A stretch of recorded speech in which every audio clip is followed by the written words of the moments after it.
Hello and welcome to the Field of Streams podcast for Friday, June 3rd. I'm your host, Dylan Higgins, joined by my co-host, Brad Johnson. Brad, how you doing? Pretty good. How about you?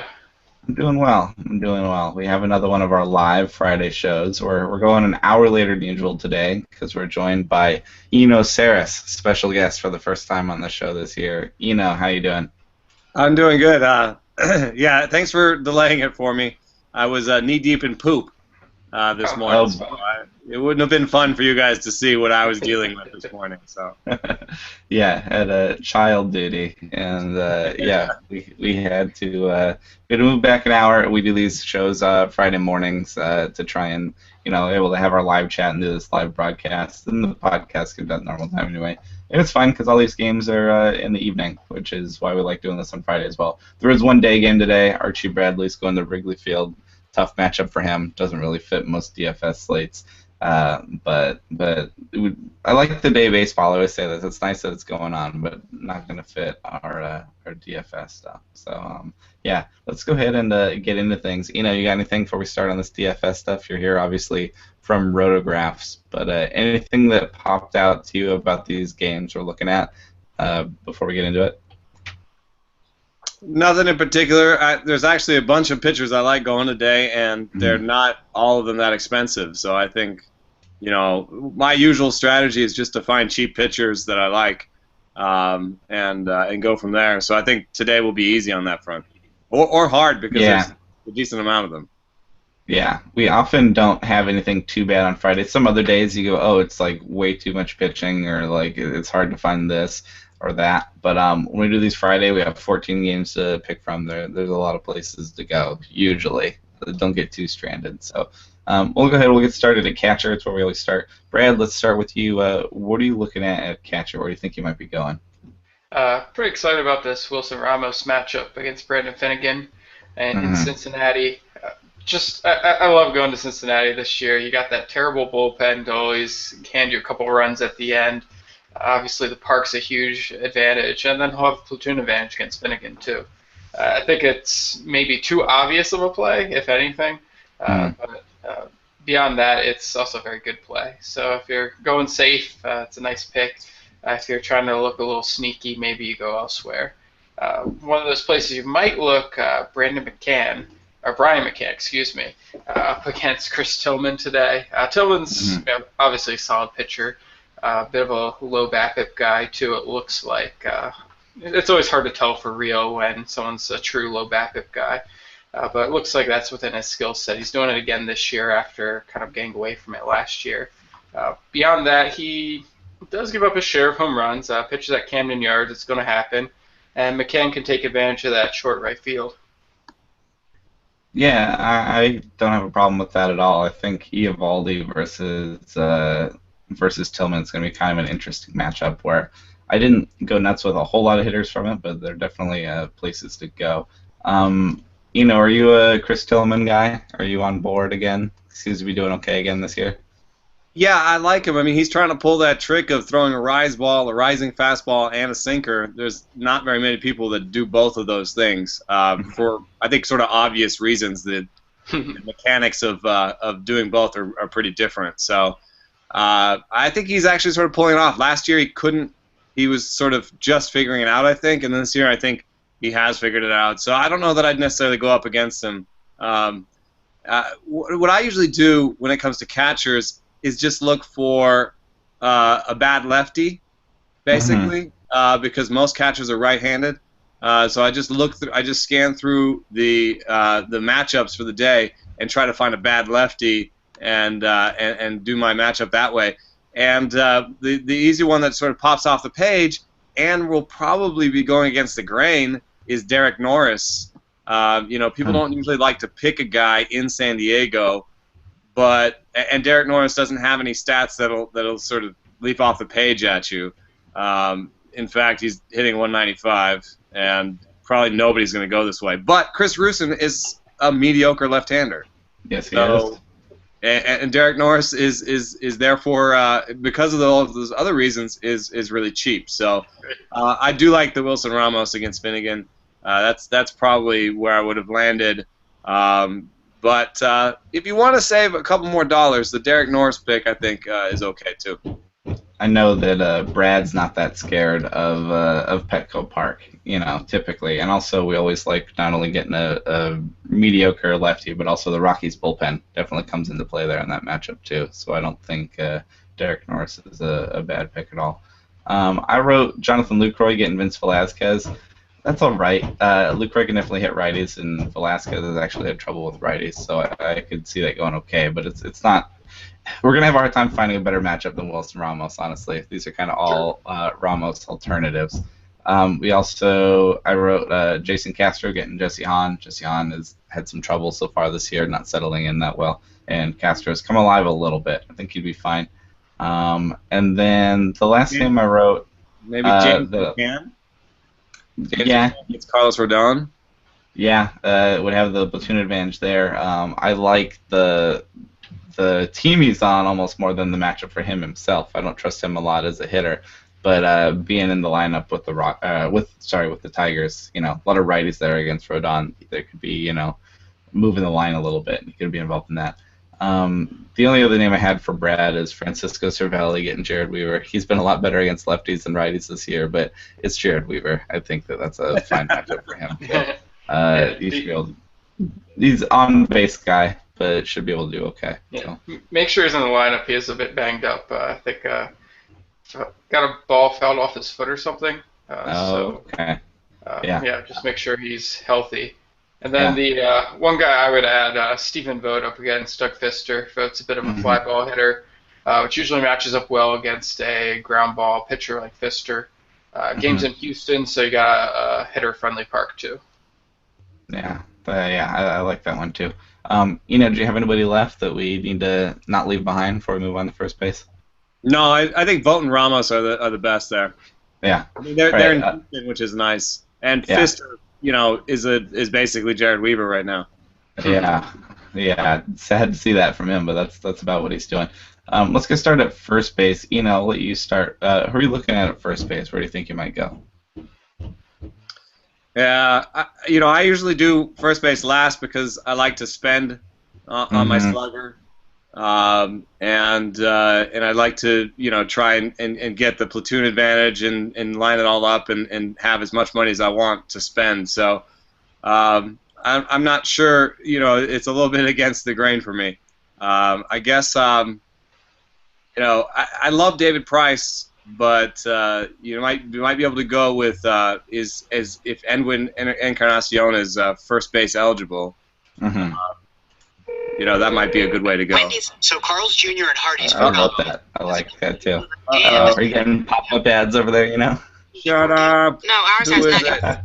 I'm browsing and getting ads. That's funny. Okay. That's pretty good. I had Edwin written down. I like that.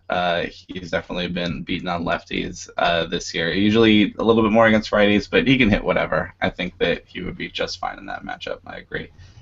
Price has been better, but still has problems. And at some point, you just kind of...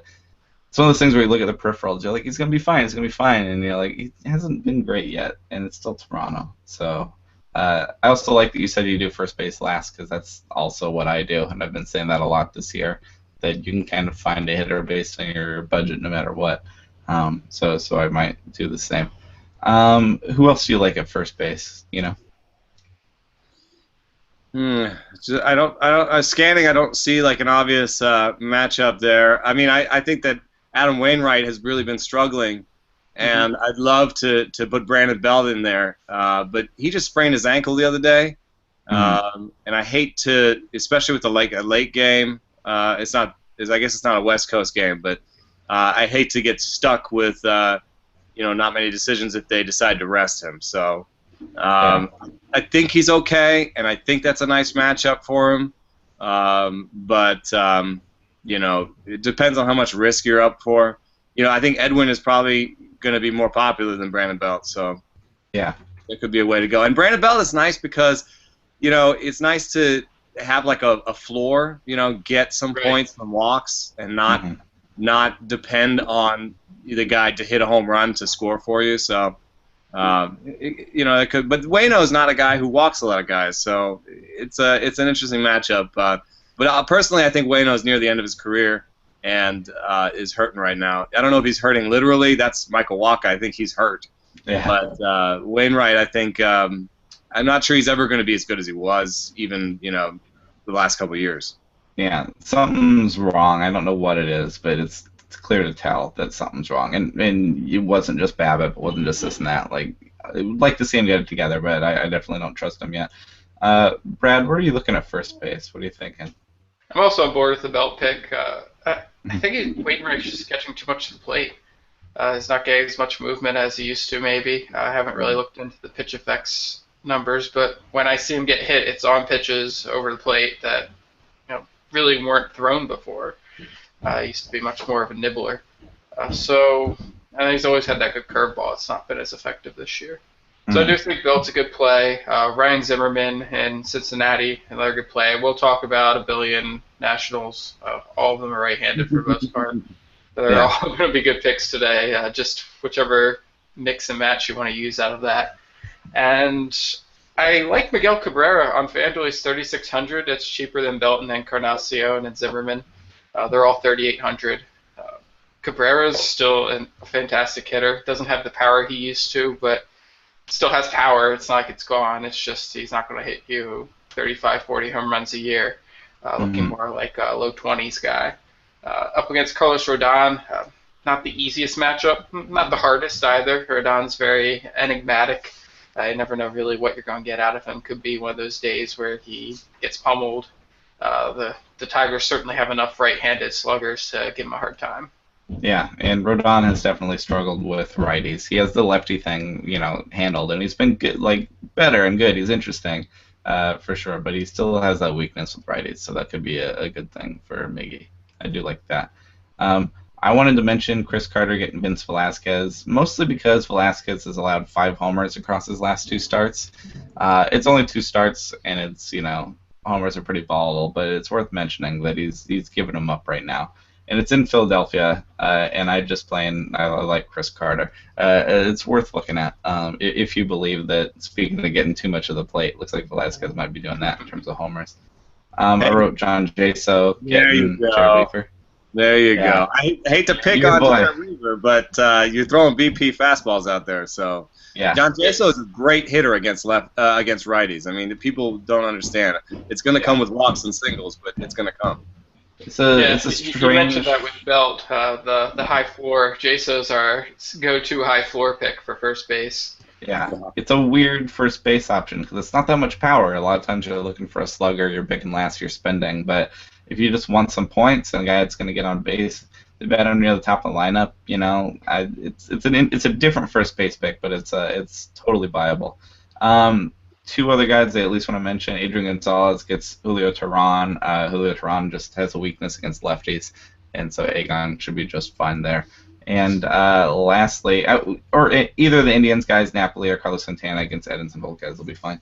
But I want to mention Logan Morrison, who's a guy who has such a weird Jekyll and Hyde season so far this year. I talked about it the other day, but he was putrid in April. Real bad. We had a guessing game on the one episode of how low his OPS was, and it was in the 300s for April. And he is back up to 800 something. He was in May. I don't have it in front of me, but he turned around and was great. And that's obviously the most recent month, and so I don't know that he's gonna stay that hot, but he's recovered his season at least 2 months in. Now a viable pick again. And he gets Ricky Nolasco. I don't think anybody's worried about Ricky Nolasco, and he likes to hit righties. So Logan Morrison officially, at least in my book, an option at first base again. Also not a huge power threat, more of a Jaso type, but somebody you can definitely go with because there was definitely, at least in my head for a while, I had crossed him off. I was like, he was done, and he doesn't seem to be done. So, Brad, you got anybody else at first base?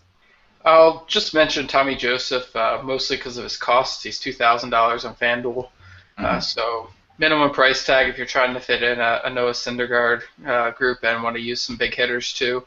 Can go with Joseph, 5th hitter, has some power. Very aggressive hitter, so volatile. If he gets pitches to hit, he might provide something. And Jimmy Nelson generally works over plate, so I think I'll put some balls in play. Could be well worth the price. Yeah. All right. On to second base, Brad. Get us started. Who are you looking at second base? There's not a lot I was super excited about second base. Ian Kinsler's always a nice option this year.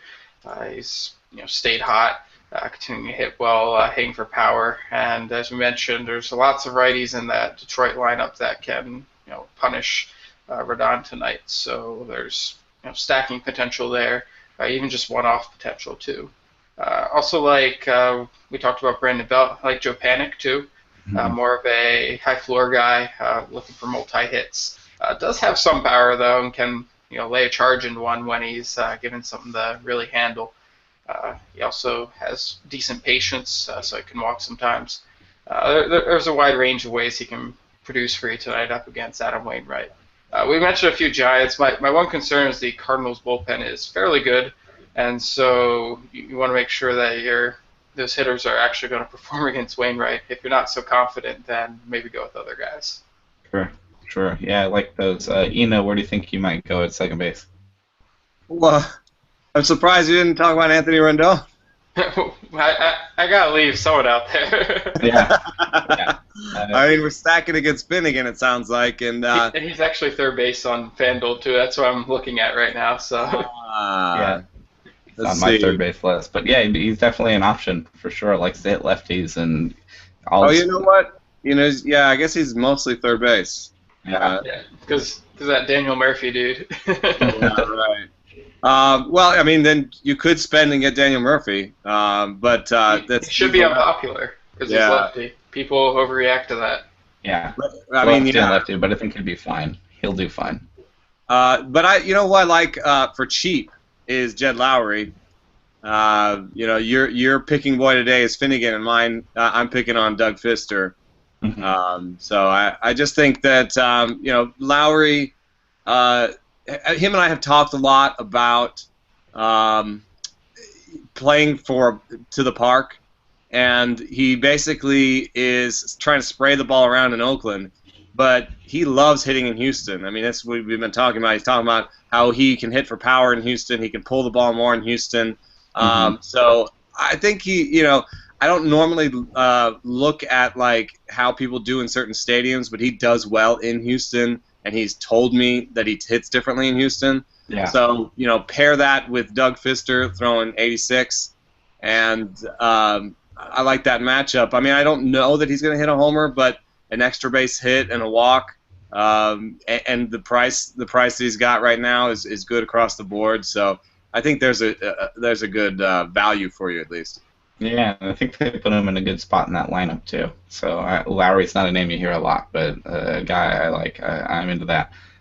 We had a question in the chat. We're running this live chat alongside the broadcast as well, asking if it's a Scooter Gennett day getting Vince Velasquez. And I'm of the opinion that the ceiling is just too low. Like, I don't know. Obviously, he's going to be cheaper, but I don't know what you're really looking to get from Scooter Gennett. I've just never been that sold on him. Brad, are you a Scooter Gennett guy at all?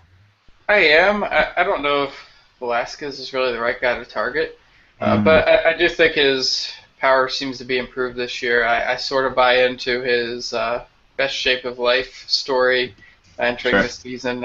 He looks stronger. It looks like he's getting more leverage out of his swing. I see him as more of a 12 to 15 home run guy now, and that plays at second base. He's always a multi-hit threat too. So I'm not opposed to the idea. He should be pretty unpopular. Could give you pretty good numbers too. Velasquez is obviously pretty volatile himself, so I don't hate it. Stop picking on Velasquez, man. I love that guy. I love that guy. He's a really interesting pitcher. I'm assuming you've watched several of his starts. He's like a different guy every outing. Oh yeah. I mean, he trusts his changeup some days and he doesn't. Right.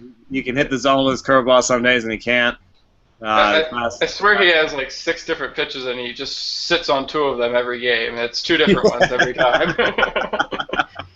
Yeah, it's kind of. I think it's true because the fastball can look a little different from start to start. So maybe he's got the sinker and the 4-seam. But yeah, I mean, I love him. I think it may not be this year, but I think some year he's going to put it all together and just be amazing all year. Yeah. So I hope the arm stays healthy. I think that was part of the reason they got him, was that there's concerns about the arm. For sure. And I was talking to somebody at Houston saying, that didn't seem to work out. And he said, Twinkies again. I'm trying to keep the scoreboard open for the day, and I guess Carl's Jr. owns the scoreboard. We're gonna get a pop-up blocker or something. We're gonna help you out there. I know. I usually have my ways around it for my podcast, but I guess today not working. Funny. But anyway, I was talking to somebody on Houston, and he said basically that they didn't trust him to stay healthy. So who knows? Yeah, we're not too worried about that in DFS, just in terms of only have to invest in him for one day. But that is the thing for your longer, your bigger fantasy leagues, your standard ones. If you guys like picking on guys in Houston and Cincinnati, I'm interested in this Blue Jays Red Sox matchup. I mean, R.A. Dickey's a giant question mark, but the Red Sox lineup isn't. They're just rolling. So, I mean, we didn't say David Ortiz at first base. That'd be fine. But I also have Dustin Pedroia, who traditionally prefers lefties, but is hitting righties this year. They're all hitting everything. I'm fine with that if you want Dustin Pedroia. He still bats up near the top of that lineup. It'll be a big part of that. I love Ian Kinsler. Jason Kipnis gets Edinson Volquez. I don't think there's any problem with that, with picking on Volquez either. I want to mention Brandon Phillips getting Gio Gonzalez. It's righty on lefty, and as Brad always likes to point out, they still bat him cleanup.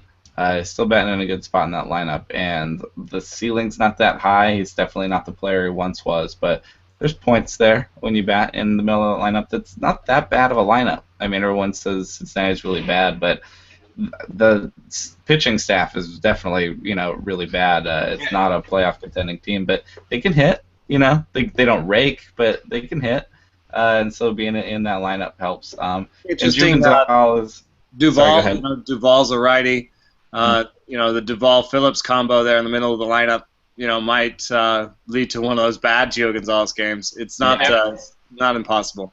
Yeah, and that's what I was going to say is Gio has allowed 13 runs in his past 2 starts. I mean, it's only 2 starts. I try not to read into things until 3 starts. But he's been bad his last 2 starts, and so if you're thinking something might be up or he's not as sharp as he was, I don't know, he's been pretty good this year. I'm not. In Cincy too. Yeah. I think that could be a fade for you in your bigger formats and your GPPs. I don't think many people will be picking Reds hitters. They typically don't, and they won't be picking against Gio, but I don't think that's crazy at all. So Brandon Phillips is an option there. Only other second baseman I had is Chase Utley getting Julio Teheran. Chase Utley, not much power, not much speed, but still doing fine for the Dodgers. And again, I am fine with lefties getting Julio Teheran. That is a weakness of his. Brad, did you have any second baseman we didn't mention? Jurickson Profar is probably the one other guy I'd look at. It's just a good price for the Rangers leadoff guy. I'm not really eager to go after Taijuan Walker. Like a lot of the pitchers today, he's capable of having a really good outing, and he's also has his clunkers too. So I could see going after Profar, who's 2,500 on FanDuel. Really good bargain there. And he's been hitting well. Yeah, he's been hitting well. It's going to be probably his last game before Rougned Odor returns and knocks him back to AAA. So hopefully he can go out with a bang, and we'll see him again later in the summer. The note I wrote down for Taijuan Walker, who I like, is that he's allowed 9 home runs in his past 5 starts. Again, it's a short memory, but people like the hot and the cold, and that is some homeritis that's been a real problem for him recently. And Profar has the power to do something about it, so that's definitely an interesting option. Do you have anybody at second base that we can't leave behind before we move on? No, but I think we talked about it. Do we talk about them all? Every single one? Plenty of them. We do that sometimes. Plenty of them. There's a lot of them. All right, let's go and get started at third base. You can get us started there. Where do you think you might go at third base for Friday? Well, I already blew my load on this one. Anthony Rendon seems like a real nice pick. If you want to spend, though, Drew Pomerantz, I like what he's doing. He's kind of doing the Rich Hill package where he's just throwing the curveball in the zone half the time. Though Nolan Arenado, man, I don't think he cares. You know, Yeah. I think it's got the platoon advantage. It is in San Diego, but again, I know he has some interesting career splits away from Coors, but there's something about that one. I think he could figure it out. You know, I think he can turn on a Pomeranz fastball, and I think he can hunt that and find it. So I think that might be an interesting one to pick up. I'd rather, you know, I know Donaldson against Price. There's a platoon matchup there, but Price is better than Pomeranz. As much as I like Pomeranz, you know, Price is way better, and Price could strike out that lineup. I think Pomeranz is going to at least walk Arenado once or twice. Sure. Yeah, I think Arenado, even with those core splits and everything, he's just been so ridiculous that I feel like he's become a little bit matchup proof. Not entirely. But he's becoming one of those fantasy studs where I'm like, yeah, whenever you want, go for it. Same with Manny Machado at third base, where you're like, there are not many pitchers that would make me go, oh, I don't want Manny Machado against them. Like, Arenado should be fine. I agree, even in Petco. And a note about Rendon, he's still hitting for excellent exit velocity. I mean, you know, it's the power's not quite showing up, and it might be a launch angle thing, but he hasn't spent a week. He hasn't spent a week in his career, because we've only tracked exit velocity for 2 years. He hasn't spent a week in his career below average in terms of exit velocity, except for one. So this year, mostly excellent, you know, 90 to 93 mile an hour exit velocity, doing really well there. So good matchup. I think that's probably where I'll go tonight. We have a comment in the chat accusing Eno of working for Carl's Jr. and being a secret sponsor. That's pretty good. Blame Yahoo. I like it. It's pretty good. I wrote down Travis Shaw getting Ari Dickey, again, just because I believe in the Red Sox lineup. Going to be fine. I have Nick Castellanos getting Carlos Rodon. Again, he has that weakness to righties, and Castellanos can certainly take advantage. He's been good this year. He's breaking out. I like it. I have Eugenio Suarez, my boy, getting Gio Gonzalez. That's the righty on lefty. That's where you want him, is getting a left-hander. Again, Gio Gonzalez is pretty good, so that's not an exclamation point on that one, but I'm definitely interested.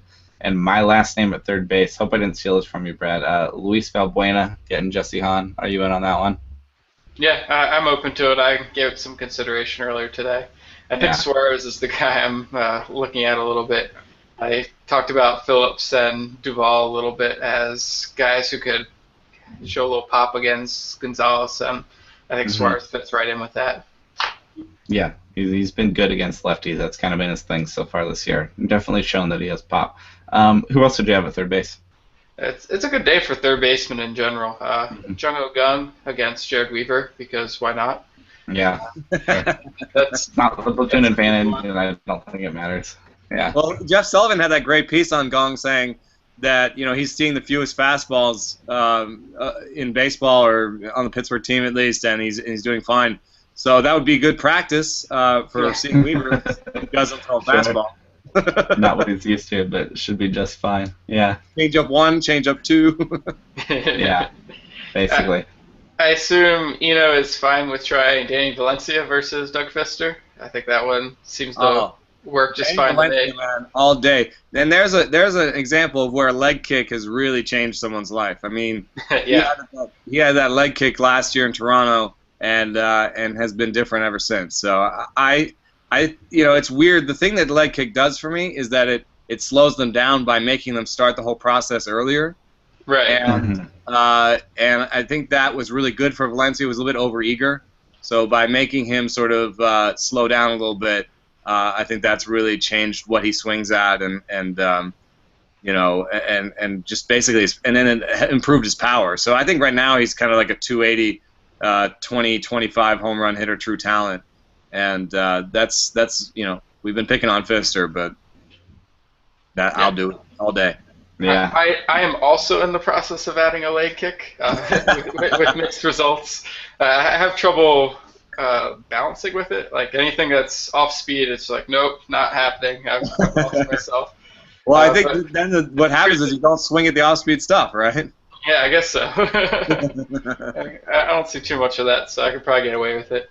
But back to third baseman, one guy I'd consider just as someone who should be hugely unpopular tonight, Matt Carpenter up against Johnny Cueto. I don't think anyone's going to be using Cardinals, and Matt Carpenter's he's really talented. It doesn't matter if Johnny Cueto is really good. He's always a multi-hit threat, always has some power threat to him. So I think you could get some production there without anyone else really being on the same bandwagon. Yeah, I like that. It's got to be a tough lefty for me to not want Matt Carpenter. And, even if the rest of his lineup isn't doing great, at least he's at leadoff. So if he can get on, he can hopefully get driven in by somebody. Not quite matchup proof, but also one of those guys that I trust most days is Matt Carpenter. I agree. I would take him against Cueto. I'm fine with that. Anybody else for you at third base? I think that about covers it. As I mentioned, there's a lot of places you can go to, and we've mentioned a lot of them. You want to get started at shortstop? What are you thinking? It's almost always a good day to use Manny Machado. And exactly. Today he's 3,900 on FanDuel, which I think is criminally underpriced. And Nate Eovaldi is obviously a solid pitcher. That's about as far as I'll go with him. And I'll take Machado against anyone who's not Clayton Kershaw level any day of the week. Also liking Jonathan VR up against Vincent Velasquez. Sorry, just another guy I like a lot. Good multi-threat, has a little bit of pop. More looking for multiple hits and some stolen bases. When he gets on, he runs. They're going to cut him loose. He gets caught a fair amount, but he also leads the league in steals. So you have multiple sources of production out of him, and I like that. And he walks too. I am going to interrupt us for a second. It's fun doing a live show, but according to Twitter right now, Trey Turner's coming up, and Ryan Zimmerman's going on the paternity list, I think. Oh, right. So Ryan Zimmerman maybe not an option for Friday, but I think the response from most people will be finally. Been waiting for Trey Turner for a while. It's nice that I'm literally singing on my feed while we're talking about shortstops. But I think obviously in your standard fantasy league, go out and scoop up Turner. I think we'd all say is worth a flyer at least. But yeah, are you big on Trey Turner? I don't know how it'll immediately affect DFS, but are you a Trey Turner guy? He's not available in the DFS I have open right now. Sure. Yeah, he might be on DraftKings. I'll check. But yeah, he's not on FanDuel.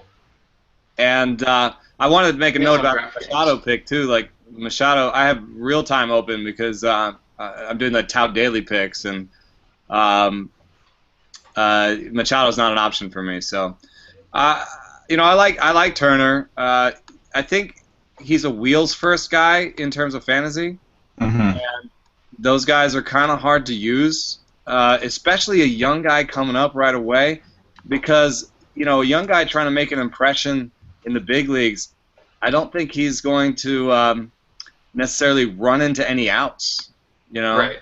and be super aggressive. It's nice that he's a righty, and we've been talking about that Finnegan matchup. So if he's available and super cheap, because sometimes guys when they first get into the system are super cheap. I might do it just because you can get some points. He can, take a walk and maybe steal a base. But I just don't like depending on a rookie for steals because, like I said, they're trying to impress. They're trying to do everything the right way. They don't want to run into an out. So, the first day up, it might be a tough time to pick him. While I do totally agree with you, I also, on the flip side of that, I'm like, he's playing for the Nationals, he's playing for Dusty, and I don't think Dusty's afraid of running into anything. He seems to be sending people. And we joke about that, that's kind of goofy. We like to laugh about Dusty, but it's great for your fantasy team. If you got Nationals, you keep sending Bryce Harper. I don't think Bryce Harper's like, I'm going to steal 20 bases this year. I think Dusty's just like, run, just go, just sending people. So Trey Turner, interesting guy. Again, if he's in your vanilla fantasy league, go grab him, obviously, right now. But yeah, and then as for DFS, we're going to figure out exactly what he's going to be. Don't know yet, but he's going to be an interesting guy. Brad, I'm sorry I interrupted, but it felt very that's fine. I remembered that Turner was coming up, but I forgot about Zimmerman going on the paternity list as the corresponding move. I agree. Turner's obviously he's interesting. Everyone's been hyping him for a while, and it is all about how much will he steal as a rookie. And I have the same concerns. I think the best case scenario is he's batting ahead of Bryce Harper, and I think it's really hard to steal bases ahead of Bryce Harper. That's it. So, For a regular manager, you'd think. Who knows what's going to yeah, happen? maybe you're onto something with Dusty. Yeah. But even Ben Revere hasn't been running that much. Mhm. So obviously Harper's probably out today, still dealing with that knee issue. But in general. Yeah. What were you thinking at shortstop? Was there anybody on the slate that jumped out to you, jumped off the page? Well, I almost always start with a platoon advantage and then sort of whittle down from there. But the platoon guys that I see that jump off the page are in kind of iffy matchups. There's Trevor Story in San Diego against Pomeranz again. I've got to write up this piece I have with Story, but there is a little bit of an off-speed issue, I think, with him. And I think that Pomeranz might get him guessing the wrong way, and I'm not 100% on that Story one. The other one I like better, actually, and Seager's cheaper. Corey Seager against Julio Teheran. Teheran looks like he's tearing up the league, but the peripherals aren't that great. He's kind of morphed into a fastball slider guy over the years. I don't know. It used to be a plus changeup in the scouting reports, but he trusts it less and less. So, fastball slider righty against a lefty swinging shortstop. Actually, that might be my pick for the day. Mm-hmm. Unless I just, go do away with the platoon advantage and just take Carlos Correa because I like him. And I love my boy Jesse Hahn, but Hahn, with the added velocity this year, he's become, I think, a little bit in love with his bigger fastball. I think he needs to throw the curve and the change more. He hasn't commanded it real well. He's going to be in Houston. He hasn't been striking out a lot of guys. So if you want to pay for your shortstop, I like that. If you don't want to pay for your shortstop, the one guy I like is Asdrubal Cabrera because he's a switch-hitting shortstop. I know it's in Miami, but you don't really buy him for power. And he's up against a bad pitcher in Tom Kohler. So I think we would all be picking on Tom Kohler more if he wasn't pitching at home. So yeah, it's interesting guy to pick up there, maybe for a double and a single or a walk or something. Yeah, I liked that. I've also tried to find Mets that I liked, but they're so banged up that that offense is not looking that good. When you're looking at Mets. Yeah. I could mention Neil Walker, too. Yeah. But I was going to mention Neil Walker. I was going to mention Neil Walker earlier. Mm-hmm. I think he's been showing real power and could hit it out of there. It's just it's just harder. If there are Mets you like, and like I said, we'll get that in the outfield. You can pick on Tom Kohler, but I just had trouble. Asdrubal will be fine though. I wrote Francisco Lindor because he's also relatively matchup proof. He's just not nearly the same ceiling as guys like Machado, but he gets Edinson Volquez, and I'm fine with that. We had Yancey Eaton on the broadcast on Thursday, and he's a Rays fan, and I had to ask about Brad Miller, and he instantly offered the nickname Bad Miller, so not a big fan. But he gets Ricky Nolasco. He likes to hit righties. It might be the most boring option of the entire slate is Brad Miller getting Ricky Nolasco, but it's fine. If you want to go cheap at shortstop, I don't think that it's a terrible place to go. It's not exciting. You don't get to brag a lot when he does well, but it's okay. Ricky Nolasco's bad. The Twins bullpen is bad. Brad Miller would be okay there. I like Seager getting Tehran a lot. Again, any Dodgers lefty, that's the weakness there. I wrote Brandon Crawford getting Anna Wainwright. If you want to pick some Giants, I think Brandon Crawford is certainly trustworthy. Brad, did you have any other shortstops that we didn't mention? I think you got.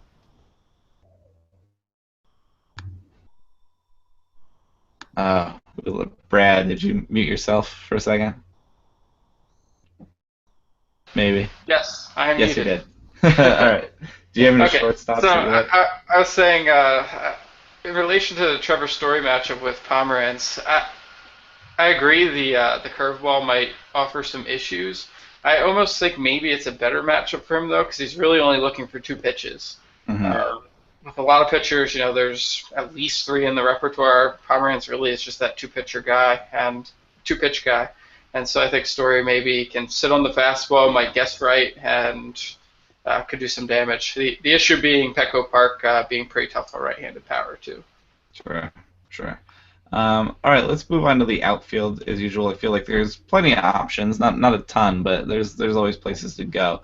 So in an effort not to list everybody, I wrote Odubel Herrera getting Jimmy Nelson.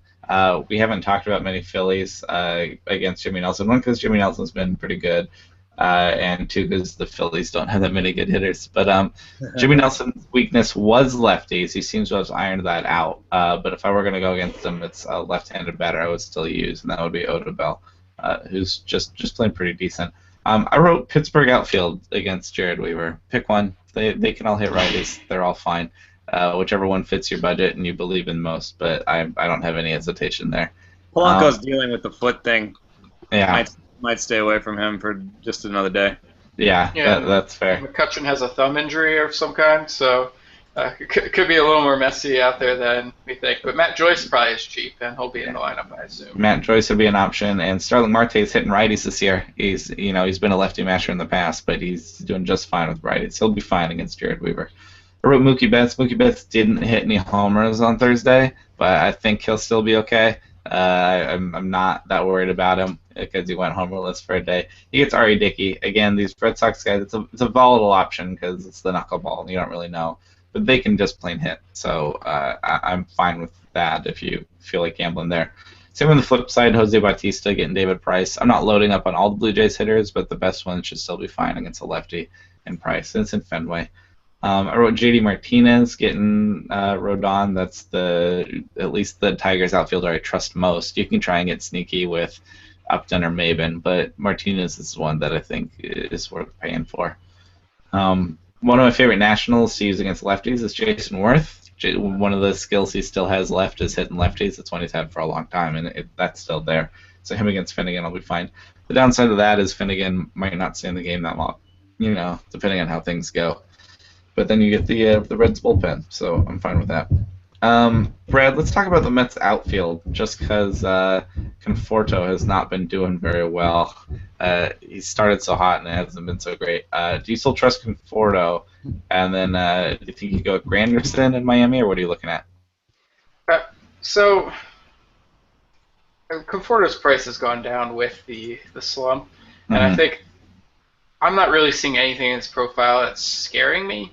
It just looks more just kind of natural fluctuation type of thing. I think he can use them today. I don't really have an issue with it. DFS is everyone's so short-sighted with it, so sometimes it can be really advantageous to pick a guy who's a little bit cold but for no real reason. And I think Conforto's a rosterable guy today. He's 3,200 on FanDuel. That price is right for me. Same with Granderson. I think he's 3,400. That works. And then Yoenis Cespedes, obviously a little more pricey, but still not too bad, and has the power to leave any park. Yeah. What do you think in the outfield? Who's on your list that's jumping out to you mentioned Jason Worth. I expect Michael Taylor and Chris Heisey to also start. Heisey will probably lead off, I'm thinking. Taylor will probably be down the order. Heisey's 2,000 on FanDuel. Not a guy I actually like very much, but as a leadoff role at Great American Ballpark against the Reds, the price, it all adds up to a pretty good package, and he does have enough power to give you a home run if nothing else. Taylor's just as risky, if not more.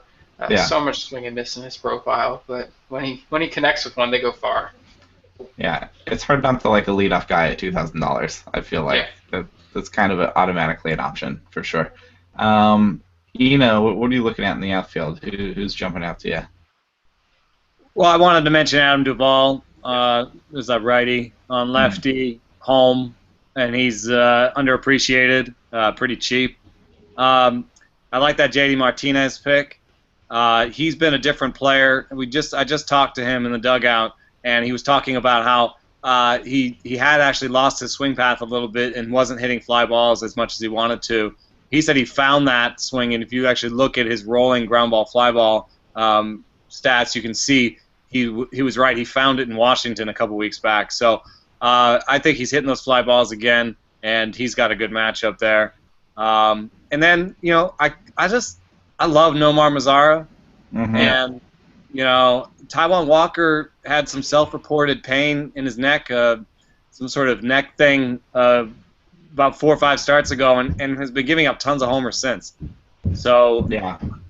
that could just be correlation and not causation.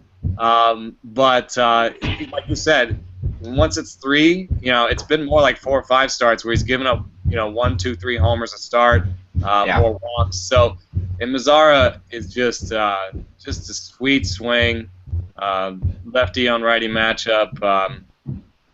Playing at home. So, and he's not expensive. I mean, he's cheap. I don't know what that is all about because he just showed everybody how much power he has. So, my lineup right now is Duvall, Martinez, and Mazzara, and I didn't really spend big on that lineup.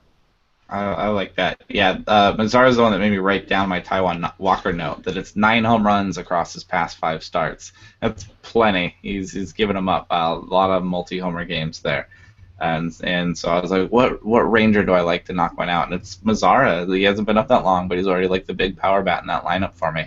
And yeah, I mean, Fielder's exit velocity numbers are not good. No, and most of his numbers stay are away not from good. Fielder. Is the moral of that story. Yeah. I wouldn't be surprised if he's hurt. I mean, he's just not hitting the ball hard. Yeah. With his body type, I can't stay away from comparisons to Carlos Lee. Remember how fast he just disappeared from the league. Mm-hmm. Yeah. Remember when he was traded to Miami and was a Marlin for a little while? Speaking of Carlos Lee. Yeah, everyone's like, oh yeah, Carlos Lee. I think maybe I misremember that. I think he was a Marlin for a second. I like the. Yeah, I like the 3 you have. Sorry, go ahead. I wanted to also go with Corey Dickerson, just because I think Ricky Nolasco is never going to be as good as the sum of his parts. Mm-hmm. But Dickerson's really been struggling on anything that's not a fastball this year, and the thing that Nolasco is trying this year is to not throw his fastball.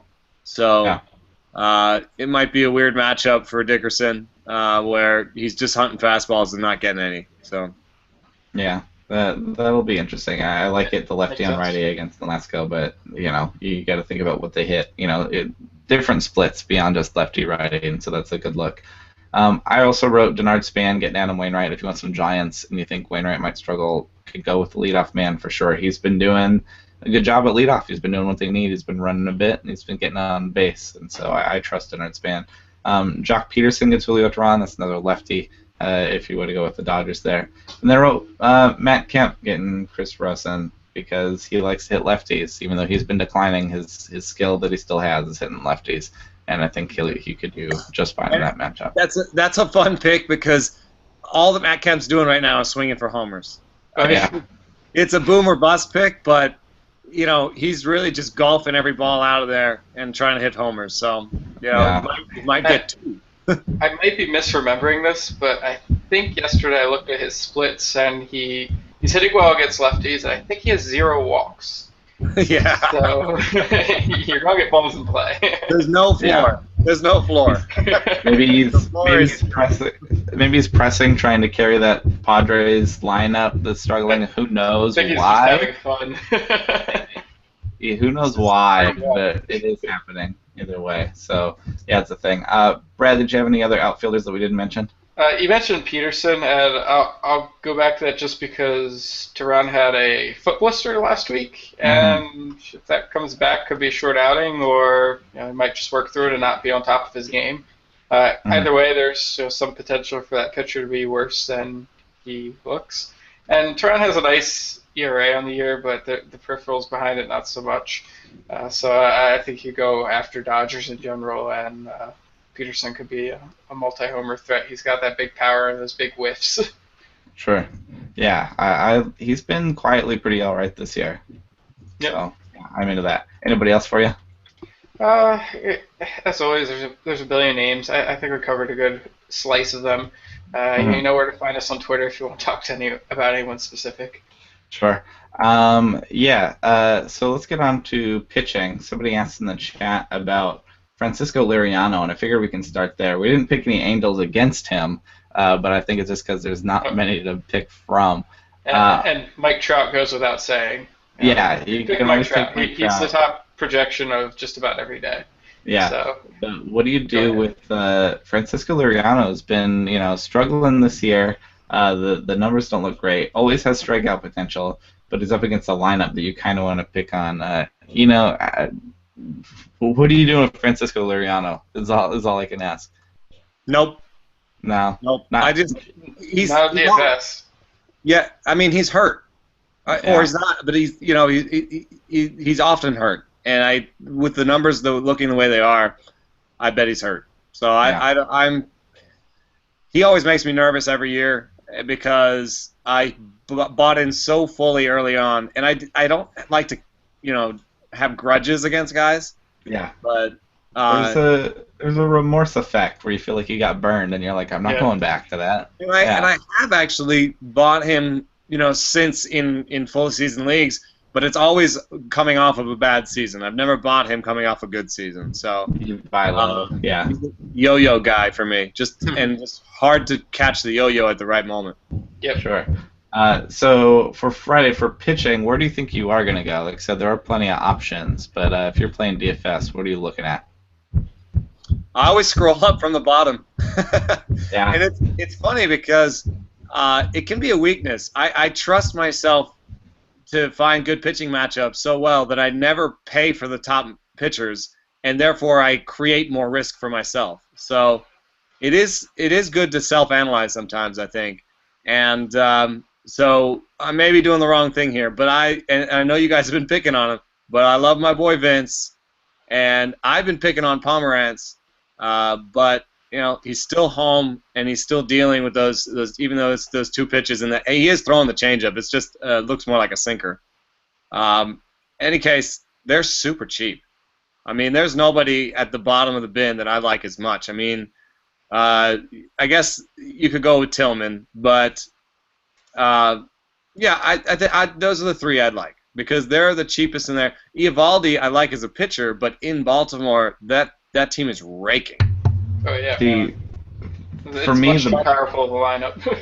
Yeah, and Baltimore's a hard Baltimore place to pitch anyway, so there's nobody else at the bottom of the bin that I like as much as Tillman, Velasquez, and Pomerantz. So I'd sort of put those guys in a grab bag and choose your best out of those guys. I'm intrigued by all of them for different reasons. Baltimore feels like a boom or bust matchup for me because they do whiff so much, and Eovaldi has added strikeouts this year. So is there a lot of risk? Absolutely. He could get pounded, but he could also pick up a bunch of Ks, and if they're missing, there's upside there. I don't know where I'm going, but I think there's upside there. I'm interested. In terms of Pomeranz, anytime you get the Rockies away from home, that can do funky things to them, and especially for a guy that pitches with, so much off-speed stuff. Who knows exactly? Again, they're kind of tough to go up against, but Pomeranz's been so good, and he'll be fine at home. I like that a lot.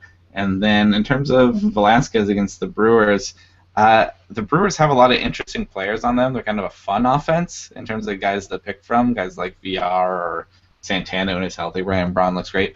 Overall, as an offense, they're not really hitting. Like they don't scare me as a unit. And they're fairly right-handed, so I think Velasquez would be fine there. I mean, Velasquez, I'll admit, is a boomer bust pick, but sometimes you have to go with boomer bust. I mean, Yeah. You're not going to win the whole. Especially, it's I'm sure you guys talk about this sometimes, but the 50-50s versus the tournament play. Right. In 50-50, you want more floor. In the tournament play, you almost just want ceiling, and we've seen Vince Velasquez ceiling, man. It's a no-hitter. It's a no-hitter with like 15 strikeouts as a ceiling. So to get him at the bottom of the table at home against a team that isn't that great, I think that a certain amount of ducks are being lined up there. But I ended up with a team here where I didn't end up picking any of those Rockies that we've talked about. So that's why I guess Pomerantz is now my pitcher. Sure. The other thing I want to add about Eovaldi is that he's been hot. He's only led 2 runs across his last 3 starts, so that's a boomer bust option for me. Maybe not exactly where I'm going, but again, with those strikeouts and him pitching well, it's something I would think about. Brad, where do you think you're going at pitcher? What are some guys that you like? I'm giving very strong consideration to taking the layup, going with Noah Syndergaard. He's up against Tom Kohler. Yeah. it seems like that 12-point FanDuel win is right in your hand. You got multiple innings out of him. Can go 7-8 deep, 10-plus strikeouts when he's on. The ceiling, talked about it. No one has a better ceiling. He can perform right up there with a Clayton Kershaw on a given day. The issue, I guess, is he's a little less reliable than you like from an ace. He does have his occasional off day, and the Marlins do have some sneaky guys who can lay in the weeds and take them deep. I don't think that Marcell Ozuna or Giancarlo Stanton are going to be terrified of his fastball, hard as it is. They'll go up there and take big hacks at it, and if they connect, it'll go easy. The other thing is just it's so damn expensive. I mean, yeah, it's a hard one to afford. If I put Syndergaard in my lineup right now, even if I put him in for Velasquez, is more expensive. I basically need to have 3 scrubs, I think. Yeah. Mm-hmm. So I have it drawn up, but it's not too bad because I have $2,000 Heisey in my lineup, counting him batting leadoff, and that really takes the scrub element out of play, thankfully. I don't know if I'll stick with this. There's some elements that just seem too obvious to me for a GPP. Like I have Wilson Ramos in there, and I really like this matchup for him, and I'm trying to decide if I believe in him as the top catcher so much that I'll just use him even though he'll be 40% owned. We got a question in the chat asking if we like Kenta Maeda getting the Braves. I know he isn't as hot as when he started, but you can't not go with that, right? There's not concerns enough to avoid that, are there? Yeah, so he's one of many pitchers today that he doesn't pitch terribly deep into his starts, and that's one of my concerns. He's not a big strikeout guy. He'll give up a run or two probably. He'll probably have a solid start. I don't know that he'll be able to stick with the high ceiling guys, Syndergaard or Velasquez or whoever ends up having that big night. He's more a high floor, maybe a 50-50 type pitcher for me more than a GPP. And good pointing out about the depth into the games. Yu Darvish is going, and everyone's going to see that 15 points that he put up. This is real time again. I don't know whatever X points that he put up last time. 45 on FanDuel. Yeah, but he's the 5-inning guy right now. Right. Yeah, he's 80 or 90 pitches today. And Seattle is good. Yeah, Seattle's good too. It's a tough matchup, and with the pitch count, it's just not the right day to use Yu Darvish. Yeah, I think so. So I know Brad and I at least believe in Jimmy Nelson a bit against the Phillies who can't hit. He's been a little bit of a polarizing guy. Scott Strandberg has been on the show and talked about how much he likes Jimmy Nelson. Do you have much of a strong opinion on Jimmy Nelson, not only getting Philadelphia, but just in general? Well, in season long, I think he's a little bit over his head. It just the things don't match up. It's a little bit. It used to be a plus fastball, and I don't think it's as plus anymore. I like that he added the slider, added the curve to the slider. That gives him enough to get through the lineup multiple times and get lefties out. So I like him as a pitcher, but he's over his head right now. I have offers out to sell him high, not because I think he's terrible, but I just don't think he's as good as this. But in DFS, all you care about is the matchup this time in Philly. That and Maeda, and Nelson's got more innings in him. Maeda's truly been a 5-inning guy. So, that's I think Nelson is a very intriguing one. And you can look at Nelson in a GPP. Yeah, I like that. The one thing I'll note about him, he's 8,000 on FanDuel, which is a fine price. I think that's reasonable. He's 10,500 and the third most expensive pitcher on DraftKings. So that doesn't add up to me. Pick another guy. In real time, he's between Wainwright and Tehran at 7,200. I may try to get the money. I like that Heisey pick that you snuck in there. You didn't. It seemed like you maybe didn't want to give that one away. But I like that Heisey pick. I might downgrade from Duvall to Heisey to get from Pomerantz up to Nelson. I'm thinking about it. How about Jordan Zimmerman getting the White Sox? They've been kind of cold. He started real hot. He's cooling off a little bit. Do you believe in Jordan Zimmerman in general, and then do you believe in him against the White Sox? He's not going to give you those strikeouts, those points, and you can keep the runs down. I think that I've tried to look at him a couple times to find out what his magic is, and all I found is that he gets to 2 strikes really well. It's a command thing, and everything improves. All the outcomes improve when you get to 2 strikes. So I think that's how he's had the low BABIPs and the different strand rates and all this stuff that make him look like he's not going to be as good going forward. So I think it's plus command basically that has floated his stuff as far as it has, but he doesn't go for the strikeout as much as you'd want for a guy to spend on him like that. I mean, in this one I'm looking at, Danny Salazar is just a couple $100 more, and Danny Salazar is going to get you tons of strikeouts. And if you're in a tournament, I think you want to bet on Danny Salazar having the game of his life rather than Jordan Zimmerman's game of his life might have 4 strikeouts in it. So I like Salazar a lot. The Royals are a matchup we used to avoid.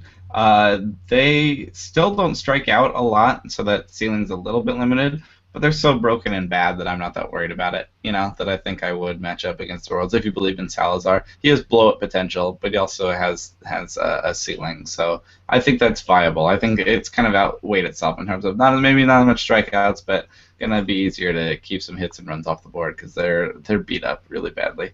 I have Jake Odorizzi getting the Twins. He's been a bit cold. I don't care. It's the Twins against a righty. I think that's fine if you want to go Odorizzi. If Cueto getting the Cardinals can hit though. I believe in Cueto. I think he's fine. We didn't pick many Cardinals against him though. So if you want to go there, I think that's an option, but definitely not a real strong one. I think I'm looking more at the either Syndergaard or some of these middle round guys, of which there are plenty options. Brad, did you have anybody else that we didn't mention at pitcher that you're interested in? I pretty much touched on them all. Odorizzi was that last one I was sitting on, and he's kind of a little bit like Nelson to me. You can get some innings out of him when he's pitching well, and that matters. And he's got a good matchup, too, up against Ricky Nolasco. That's the other thing I like about it. Yeah, well, Matt and I needed to pick a streaming pitcher less than 50% on for Friday, and it was a nightmare. There's so many of these mid-tier guys, and I'll be honest with you, the one that was eligible that we liked the most is Doug Fister, and we picked on him all day, but the other options were even worse. So Matt and I are streaming Fister on Friday, which is, again, it's just a tough streaming day. Saturday and Sunday are a little better if you want to peek at the weekend real quick. On Saturday, Matt likes Nick Tropiano getting the Pirates. We're kind of intrigued by Tropiano, and I think that's an okay matchup for him. I'm taking Nate Carnes in Texas. I'm a big Nate Carnes person. Even if he only goes 5 or 6 innings, it's a better stream. The train going by my house this year. We've been trying to survive the workers doing construction on my roof. I was going to apologize at the end of the show for the banging going on. I checked all my tabs when I heard that train. Yeah, that's me. I apologize. It's part of the fun of a live broadcast is all the sounds going on at my house, apparently. It includes the train that goes by and the workers literally on the roof. So yeah, Saturday, Tropiano and Carnes are interesting streamers. The other one that sticks out to me, well, Rich Hill pitches, and that's just always borderline must-watch for me. But also Justin Nicolino on the opposite side. You talked about bad lefties. Like, I put a big old star next to him, just in terms of no good control numbers, and so I guess the New York righty you want there is Cespedes. But we're not going to go real deep in this Saturday. But Brad, was there anything that stuck out to you for the schedule? At least either a game you want to play DFS or just watch. Well, if you're looking at the stream guys for the weekend, Junior Guerra versus Jeremy Hellickson, could go either side of that one. Both guys who can give you some strikeouts, give you some innings, have a shot at a win, quality start. It's 2 of the weaker lineups to be going after. So that's a game where either side of it, guys probably available to pick up on your waiver wire, and these look like good streaming options to me. Sure. Is there anybody on Saturday, even just on the calendar, that's a game you're excited about? Don't even have to get in DFS, just want to peek at the weekend. Let's see here. Did you just say Junior Guerra? Yes. Yeah, he did, yeah. I like the Eric Hellickson matchup. Yeah. Yeah, I don't believe in Hellickson, really. He added a cutter, but it's a bad one. Yeah, Um, the cutter is not what I like. He's particularly good. I think I might have crashed. or did I lose you guys? Oh, yeah, I think plane crashed and it caused us both to Uh, go. Well, I think we're still live at least. Yeah. Dylan might be elsewhere. I like You certain like that. aspects of Hellickson's profile. You gotta go after in the right matchups, and the Brewers are barely the right matchup for me. So Yeah. I think you can use him. My boy Tropiano, He's good with tomorrow too. in a park that won't give up homers. I mean, he's a bad fastball guy pretty much, and you just want to avoid the homer parks. But I like Tropiano, and I don't like Jeff Locke, so that's a fun one. Dan Straley, my homeboy, finally in the big leagues, but I don't know, home against Washington, maybe. I'll watch some of that. I just like him as a person. So. Yeah, that works. There's a few players I root for because I just like them. I've met them and they're normal people and they don't big league you. Yeah, I like that. Samars is actually that way, and it's a good matchup because I think Walker's hurt. So San Francisco and St. Louis with the Shark on the mound, I think that's a good one. So it's not. I was the only. Was I the only one that got booted from that broadcast? Apparently. We all did, but and I popped right back in. I think it was. Oh. It liked you less. Yeah, apparently. Yeah. Great. Glad you guys could carry it while I got kicked out for a second. And then for Sunday, what are you guys looking at? Matt and I, again, there's a little more streaming options. Matt's taken John Gray in San Diego. We liked him there before. He had like 10 strikeouts, I think, a righty in San Diego. He has his issues, but he also has his talent. I think that's a good matchup. I wanted to take that also, but I didn't want to do the same one he did. So I have Matt Whistler going to the Dodgers, who is not as safe, but not as safe of a matchup, but he's shown that he's talented. I know Brad is down on Matt Whistler. He's not on the Matt Whistler train. Eno, do you have opinions about Matt Whistler? I'm not in on it. I just no. I don't see it. I think he's a one-pitch guy. Yeah, I agree. I'm not entirely sure he even works as a reliever. Yeah, it's gonna blow up at some point. Is Tanner Roark a low-owned guy? I would have to. He's not under 50%. So I he's think not eligible for the contest. I think after that 15 strikeout game with the Twins, his ownership has just spiked. It's slowly dwindling. Yeah. Kevin Gausman is eligible against the Yankees. He's been a little cold recently, but he's an interesting guy for sure. I would not have picked that. Also, Ed Rodriguez. Yeah. You a fan? Except he's against Toronto. I'll take Gausman there for sure. Yeah, you like that. Also, CC Sabathia has been awesome. I said this before his last start. He came back from the DL. Yeah. Well, he went to Toronto and was okay. That was the one for me where I was like, we're going to see, and he did that. So I'm not rushing out to grab CC, but I'm at least paying attention. I'm at least speaking of old people tricks. CC's pulled the oldest old people trick, which is giving up on the four seam completely, and throwing the cutter. So I just don't know how long it'll last. I started doing that when I was 20. But I like that there's an explanation for it. It's not just he's like BABIP'd his way into like three good starts. It's he's doing something different.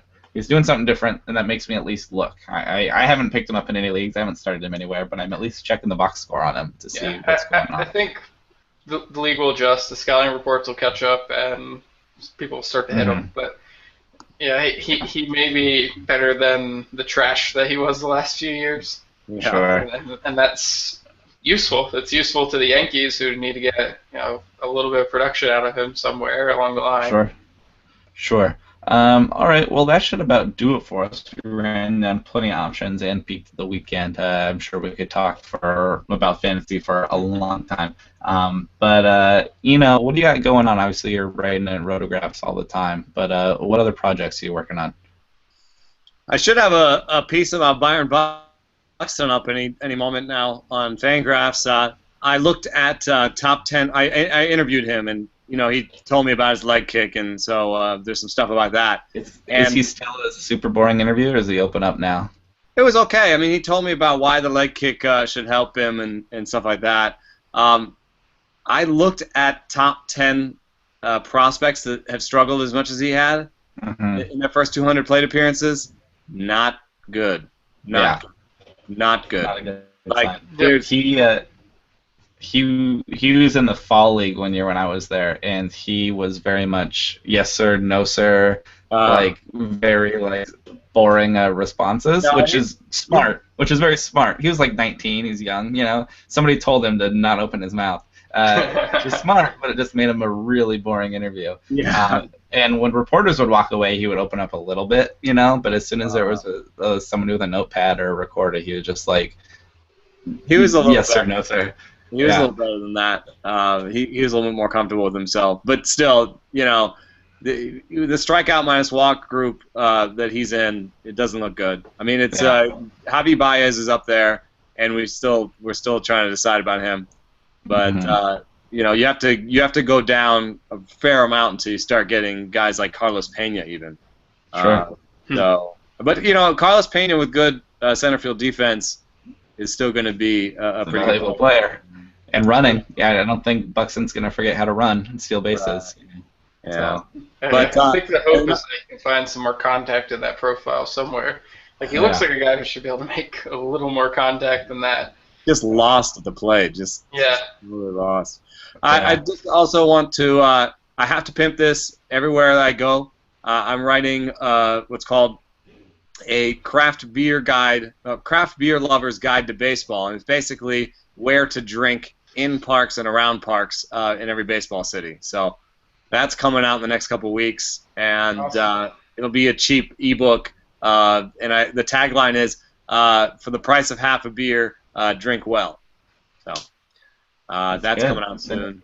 That's what I expected you to bring to the table a little bit here too. It sounds like you're excited to get that one off the table. It's fun. I mean, I give little ideas for beer tours you can take, or like in Chicago, you can take the Architectural River Tour, and so I point out where there are good bars, like right where it drops off. So go on a tour and then step right into a craft beer bar. So, kind of help people maybe even plan a vacation that's around. We're going to finally see Camden Yards, but I also want to check out beer while I'm there. So that's the sort of idea. And where should they keep an eye out for that? Just follow you on Twitter? We'll release it on Beer Graphs. I think we'll have an ad on Fangraphs and on Twitter as well. Cool. And then of course, is on Twitter at Saris, and also doing the Sleeper on the Bus podcast. Still doing it twice a week? Are you on there twice? Twice a week. Sport does it 3 times a week, and it's still fun. We call it affectionately the sister podcast to us here at Rotographs. I said affectionately call it the sister podcast or the sibling podcast. Yeah.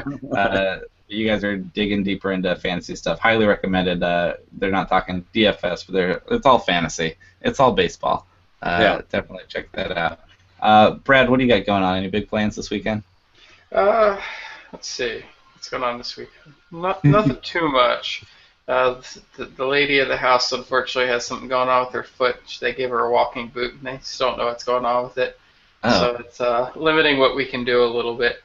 Probably go see a couple movies, I think, and then normal baseball stuff. That's good. That's good. Brad is on Twitter at BaseballAteam. He always jokes that he writes about DFS, so he writes about the short term, and then you write about Dynasty, so you write about the long term. You're at both ends of the curve, apparently. But those are my 2 main beats. It's a little weird. Something for most people there. So follow Brad on Twitter at BaseballAteam. I'm on Twitter at HigginsFOS. Thanks for watching our live broadcast. If you're in here, sorry for the technical difficulties, and also whether it's pop-up ads or people literally on my roof right now banging away, or trains going by my house. But the live broadcasts are fun. We're glad you guys could interact with us. And, thanks for joining us. Really glad you could make it here after you take care of your kids. Me and my bedhead. Yeah, I told you I wear a hat so that I don't have to fix my hair. this early in the morning. We're West Coast, so it's not that early, but it's early for us baseball guys. So that should do it for us. Thanks again to Eno and to Brad. Thanks for joining us. We're out of here. Matt and I will be back on Monday doing it 5 times a week. So yeah, have a good weekend, and we'll talk to you then.